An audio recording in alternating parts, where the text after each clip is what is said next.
Hello everyone, welcome to channel learn with ease. आज का topic है हमारा अकाउंटिंग फॉर पार्टनरशिप फर्म्स का, जिसमें हम सॉल्व करेंगे क्वेश्चन नंबर 1 को। और आज के लेसन में आप सीखोगे profit and loss appropriation account बनाना।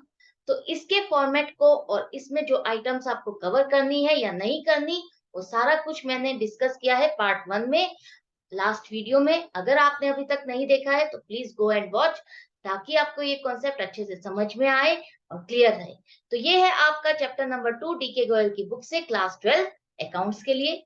तो शुरू करते हैं आज का लेसन। यहाँ पर एक्स और वाई दो पार्टनर है जिनकी प्रॉफिट शेयरिंग रेशियो है 2:1। साथ में ही यहाँ पर उनकी बुक्स का ट्रायल बैलेंस दिया गया है 31 मार्च 2021 के लिए। आपको यहाँ पर बनाना है profit and loss account, profit and loss appropriation account और बैलेंस शीट 31 मार्च 2021 के लिए। साथ में ही कुछ एडजस्टमेंट्स दी गई है जिसे आपको इनकॉर्पोरेट करके बनाने हैं फाइनेंशियल स्टेटमेंट्स। अब यहाँ पर आपको याद होगा, हम जैसे क्लास 11 में फाइनेंशियल स्टेटमेंट बनाते थे, उसी तरह से आपको यहाँ पर भी फाइनेंशियल स्टेटमेंट बनानी है एडजस्टमेंट्स के साथ। डिफरेंस क्या है, फर्क क्या है? फर्क है सिर्फ इतना कि आपको profit and loss appropriation account भी एक्स्ट्रा बनाना है।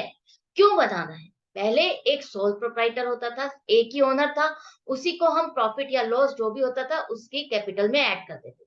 लेकिन अब है पार्टनर्स, उन तो अब आपको प्रॉफिट या लॉस जो भी है उसको आपको पार्टनर्स में डिवाइड करना हो। तो किस तरह से उसको करना है, यही हमको आज के लेसन में सीखना है।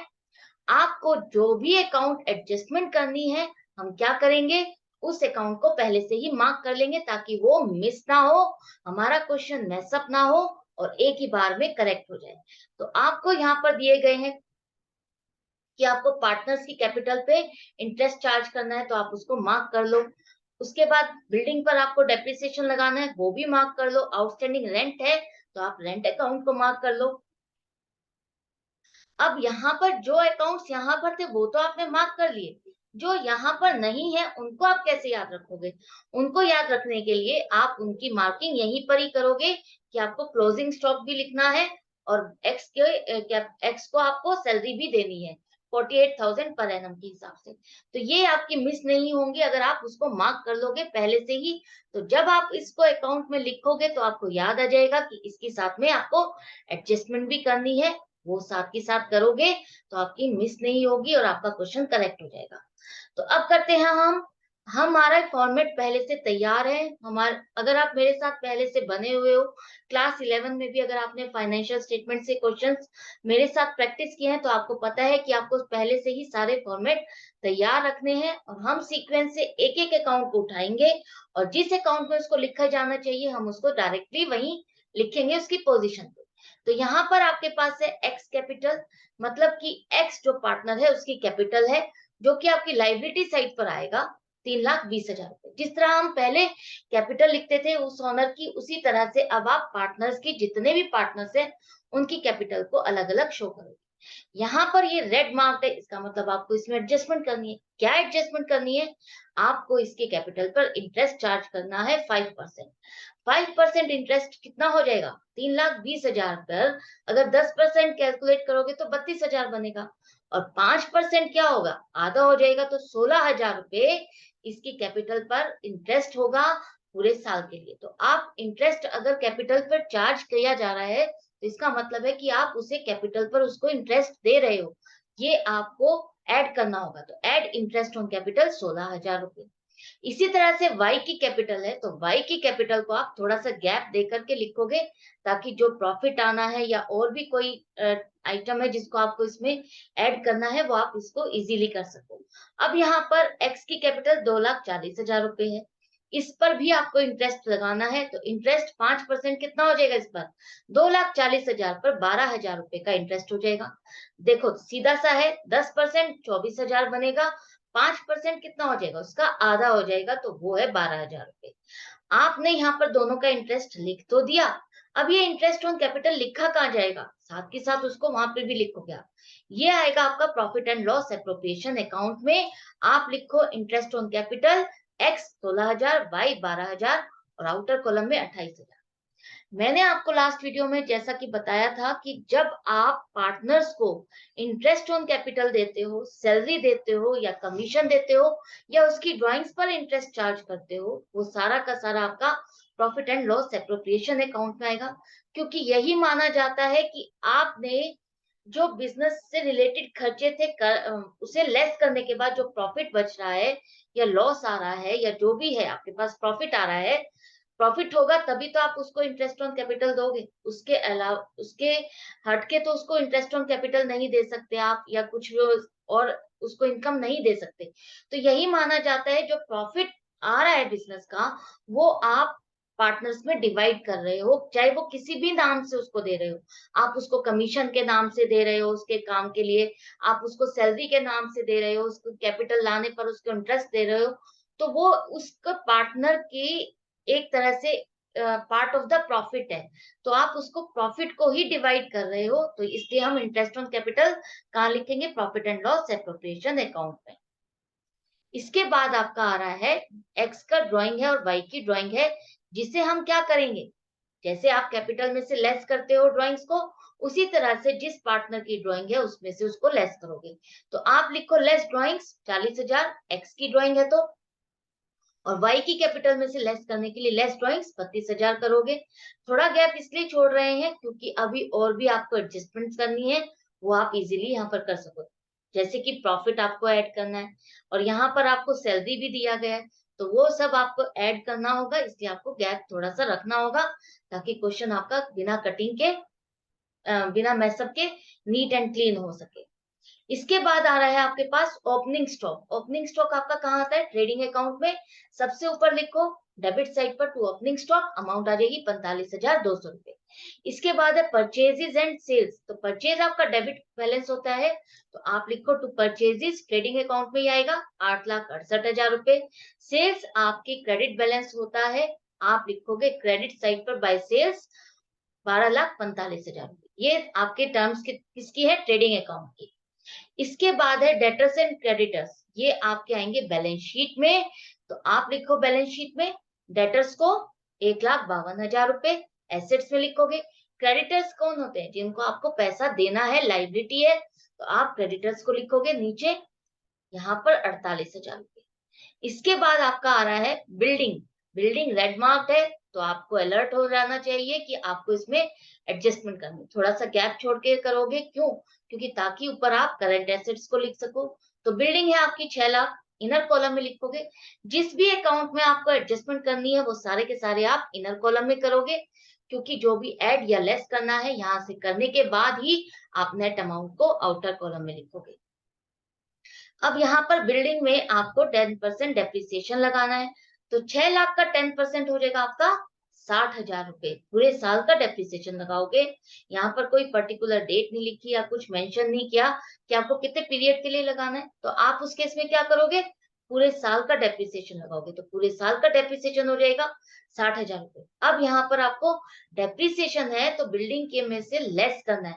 कई बार आप लोग जल्दी में क्या मिस्टेक करते हो? ऐड कर देते हो। ऐसी गलती मत करना, तो क्वेश्चन आपका बिल्कुल भी मैच नहीं करेगा, बैलेंस शीट में डिफरेंस आएगा ही आएगा।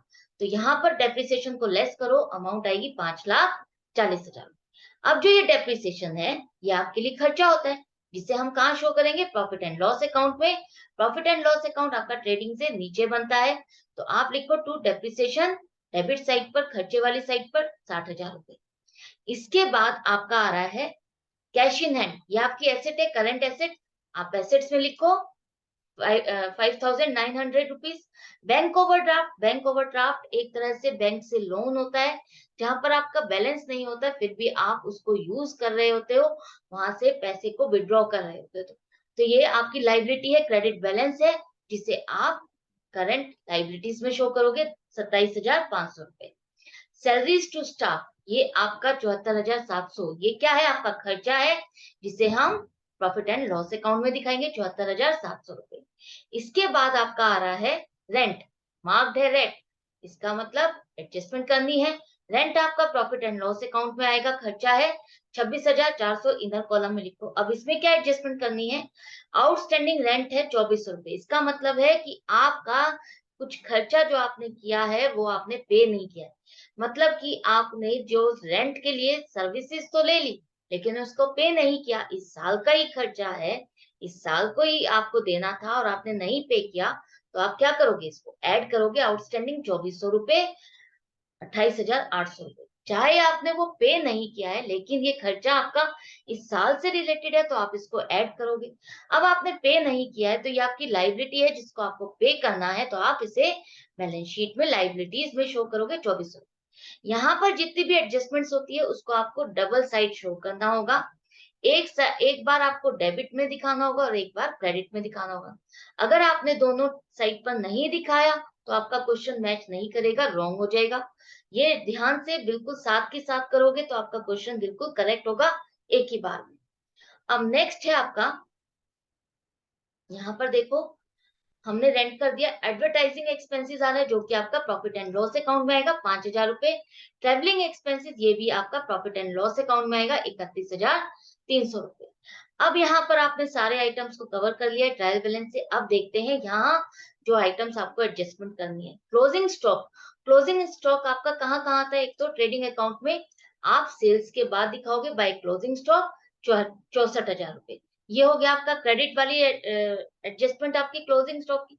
अब ये आपका स्टॉक है, एंड ऑफ द ईयर बचा हुआ है, आपका एसेट है जिसे आप बैलेंस शीट में भी शो करते हो। स्टॉक लिखो 64,000। ये भी हो गई एडजस्टमेंट। अब बच गया है एक्स, जो सैलरी के लिए एंटाइटलमेंट है, उसको सैलरी आपको देनी है 48,000। अब आप पार्टनर को अगर सैलरी दे रहे हो तो वो आपका खर्चा नहीं है, बिजनेस से रिलेटेड खर्चा नहीं है, वो आप उसको सैलरी दे रहे हो। उसके आप कहाँ लिखोगे? Profit and loss appropriation account में, जहां पर यही माना जाएगा कि आपने उसको प्रॉफिट को डिस्ट्रीब्यूट किया है, किसी और नाम से दिया है लेकिन पार्टनर को दिया है। तो सैलरी 2x आ जाएगा आपका 48,000 रुपए। अब यहाँ पर आपने 48,000 रुपए लिखे हैं, तो ये आपका ऐड होगा कहां पर? एक्स की कैपिटल में, कि ऐड सैलरी 48,000 रुपए। जैसे आपने इंटरेस्ट ऑन कैपिटल ऐड किया था, उसी तरह से आप सैलरी को भी ऐड करोगे 48,000 रुपए। अब यहाँ पर आपने जब सारी एडजस्टमेंट्स कर ली है, अब बारी आती है एक एक अकाउंट को उठा करके और एक एक अकाउंट को टोटल करना, बैलेंस का। अब यहाँ पर सबसे पहले आप लोगे trading and profit and loss account में। ट्रेडिंग अकाउंट का टोटल करो। आपके पास आ रहा है क्रेडिट साइड का टोटल 13,09,000 रुपए और डेबिट साइड का टोटल, खर्चे वाली साइड का टोटल 9,13,200 रुपए। तो इनकम ज्यादा है, खर्चा कम है, तो क्या हो जाएगा? आपका प्रॉफिट होगा, ग्रॉस प्रॉफिट कहलाएगा 3,95,800 रुपए। जब ट्रेडिंग का होता है तो ट्रेडिंग में हम क्या लिखते हैं? To gross profit transfer to profit and loss account, क्योंकि ये ग्रॉस प्रॉफिट अब आपका यहाँ पर शिफ्ट होने वाला है प्रॉफिट एंड लॉस अकाउंट में। यहाँ पर इस प्रॉफिट में से अब आप इस खर्चों को एडजस्ट करते हो। तो यहाँ पहले आप टोटल लिखो 13,09,000 रुपए। ग्रॉस प्रॉफिट को नीचे लिखो, प्रॉफिट है तो आपका कहाँ आएगा? इनकम वाली साइड पर आएगा 3,95,800 रुपए। अब यहाँ पर कोई और इनकम नहीं है, तो आपका 3,95,800 रुपए इनकम है और खर्चा है 1,99,800 रुपए। तो इनकम ज्यादा है, प्रॉफिट ज्यादा है और खर्चा कम है, तो आपके पास जो बैलेंस आएगा वो क्या होगा? प्रॉफिट होगा। और यहाँ पर प्रॉफिट कहलाएगा नेट प्रॉफिट, जो कि आप ट्रांसफर करोगे profit and loss appropriation account में 1,96,000। अब यहाँ पर एंड में टोटल कर दो 3,95,800। बिल्कुल सेम वैसे ही करना है जैसे आपने लास्ट ईयर किया था, कोई भी डिफरेंस नहीं है। डिफरेंस जो होगा वो अब आएगा। अब जो आपने प्रॉफिट था उसको आपको यहाँ पर ट्रांसफर कर देना था profit and loss appropriation account में 1,96,000 में। यहाँ पर आ गया। आपने यहाँ पर ये सैलरी और इंटरेस्ट ऑन कैपिटल लिख ही दिया है। अब यहाँ पर इस प्रॉफिट में से यहाँ इस खर्चे को आप लेस कर दोगे। किस तरह से? इस प्रॉफिट में से आपको 76,000 रुपए लेस करने होंगे, तो आपके पास बच जाएगा 1,20,000 रुपए। आपने 1,96,000 रुपए में से 76,000 रुपए इन पार्टनर्स में बांट दिए हैं, चाहे वो किसी भी नाम से बांटे, इंटरेस्ट ऑन कैपिटल के नाम से या सैलरी के नाम से बांट चुके हो। अब इस प्रॉफिट में से आपके पास कितनी अमाउंट बची है? 1,20,000 रुपए, जिसे आपको किस रेशियो में बांटना है? एक्स और वाई में 2:1। मतलब कि अगर आप 1,20,000 रुपए के 3 भाग कर देते हो, तो 3 भागों में से 2 भाग आपको एक्स को देने हैं और 1 भाग उसका y को देना है। 3 पार्ट्स में से 2 पार्ट्स x को देने हैं और 1 पार्ट y को देने हैं। तो यही रेशियो में आपको कैलकुलेशन करनी है। तो आप 1,20,000 को अगर 3 से डिवाइड कर दोगे तो आपके पास क्या आ जाएगा? 40,000। एक पार्ट बन गया। अब आपको कितने पार्ट देने हैं x को? 2 पार्ट। तो 40,000 को 2 से मल्टीप्लाई करो तो आपके पास आ जाएगा 80,000 रुपए। मतलब कि x का प्रॉफिट कितना हो गया? 80,000 रुपए। y को कितने भाग मिलने हैं? y को मिलना है एक ही पार्ट। आपने अगर इसको 3 से डिवाइड किया था तो 40,000 आया था। तो एक पार्ट कितना होएगा? 40,000 का होएगा। तो y को मिलेगा प्रॉफिट 40,000। तो यहाँ पर अब आप लिखो profit transfer to x capital account 80,000 रुपए, y कैपिटल अकाउंट 40,000 रुपए। टोटल हो गया 1,20,000 रुपए। अब आपने इस 1,96,000 रुपए को पूरा डिवाइड कर दिया है पार्टनर्स में। तो अब यहाँ पर एंड में टोटल लिख दो 1,96,000। कुछ भी नहीं बचा। ये प्रॉफिट आप पूरा डिस्ट्रीब्यूट कर चुके हो पार्टनर्स में कि किसको किस नाम से कितना मिलना है, किसने क्या काम किया है, वो आपने डिसाइड किया है कि प्रॉफिट में से आप उसको किस नाम से क्या दोगे। ये आपके बिजनेस के खर्चे से रिलेटेड नहीं है, आप उसको उसके खर्चे में से लेस नहीं करोगे। अब आपकी बारी आ जाती है यहाँ पर इस प्रॉफिट को ट्रांसफर करने की, उनके अकाउंट्स में ऐड करने की। तो ऐड कर दो। ऐड प्रॉफिट 80,000 रुपए एक्स की कैपिटल में। ऐसे ही यहाँ पर अब आप इसको क्या करोगे? टोटलिंग कर दो, नेटिंग कर दो। नेट आ जाएगा आपका 4,24,000 रुपए एक्स की कैपिटल। एक्स का काम कंप्लीट हो गया। ऐसे ही वाई के में लिखो एड प्रॉफिट 40,000 रुपए। नेटिंग करो सारा टोटल लेस। ये करने के बाद आपके पास कितनी आ रही है कैपिटल? वाई की 2,60,000 रुपए। अब आप उस प्रोसेस तक पहुंच गए हो जहां पर आपको चेक करना है क्या आपकी लायबिलिटीज और एसेट्स दोनों मैच कर रही हैं। क्या आपने क्वेश्चन को बिल्कुल कंप्लीट कर लिया है, करेक्ट कर लिया है, कुछ मिस तो नहीं किया है। तो कैसे चेक करोगे? आपकी लायबिलिटी साइड का टोटल आना चाहिए जो 7,61,900 रुपए। यही टोटल आपका एसेट साइड पर दिया आएगा, मैच करेगा, तभी आपका क्वेश्चन कंप्लीट और करेक्ट होगा। हमारा यहाँ पर मैच कर रहा है, इसका मतलब ये क्वेश्चन कंप्लीट है, करेक्ट है, आपके मार्क्स फुल है। तो आई होप ये क्वेश्चन आपको समझ में आ गया होगा। डिफरेंस क्या है प्रोप्राइटरशिप कंसर्न में और पार्टनरशिप फर्म के फाइनेंशियल स्टेटमेंट्स को बनाते हुए किन पॉइंट्स को आपको ध्यान रखना है, किस तरह से बनाना है, तो ये आपको समझ में आ गया होगा। नहीं समझ में आया है, कोई डाउट है, कंफ्यूजन है, तो आप मुझे कमेंट सेक्शन में लिख करके पूछ सकते हो। मैं मिलूंगी आपसे नेक्स्ट वीडियो में नेक्स्ट क्वेश्चन के साथ। लेकिन आप बने रहना, अपनी प्रैक्टिस जारी रखना। सिंसियरिटी और ऑनेस्टली जितनी प्रैक्टिस करोगे स्टार्टिंग से, उतना ही आपके लिए इजी हो जाएगा एंड में अकाउंट्स के सब्जेक्ट को क्लियर करना, उसमें चैंपियन बनना, उसमें एक्सीलेंस पाना। तो हार्ड वर्क हमेशा बेटरमेंट के लिए होती है, हमेशा आपको बेटर रिजल्ट ही देगी। तो अपना हार्ड वर्क जरूर जारी रखो। अच्छा लग रहा है तो शेयर करो अपने फ्रेंड्स के साथ, और ऑनलाइन क्लासेस के लिए आप मुझे व्हाट्सएप भी कर सकते हो। Goodbye and take care.